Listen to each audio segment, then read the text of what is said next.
घर तिरंगा तिरंगा फहराए झंडा तिरंगा तिरंगा लहराए झंडा घर घर तिरंगा तिरंगा फहराए झंडा तिरंगा तिरंगा लहराए झंडा।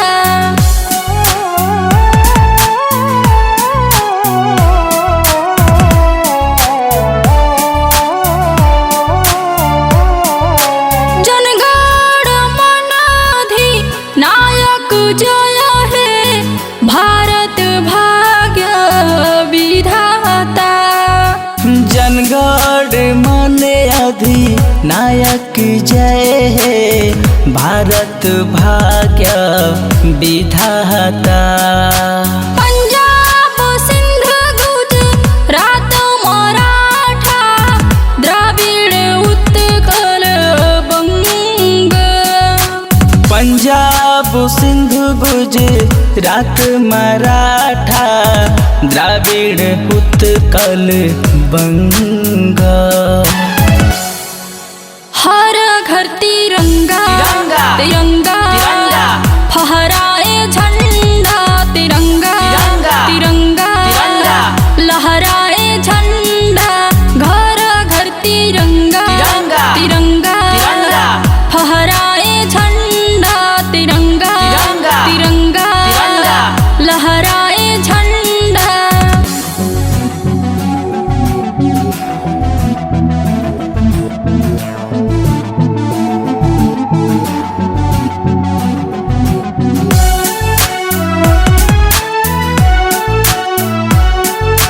विंध्य हिमाचल यमुना गंगा उच्छल जलधि तरंगा।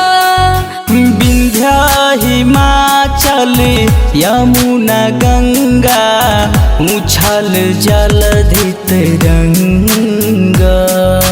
तब शुभोरा में जागे तब शुभ आशीष मांगे।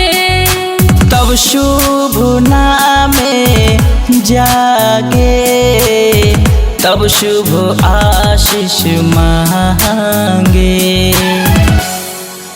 हर घर तिरंगा तिरंगा फहराए झंडा तिरंगा तिरंगा लहराए झंडा घर घर तिरंगा तिरंगा फहराए झंडा तिरंगा तिरंगा लहराए झंडा।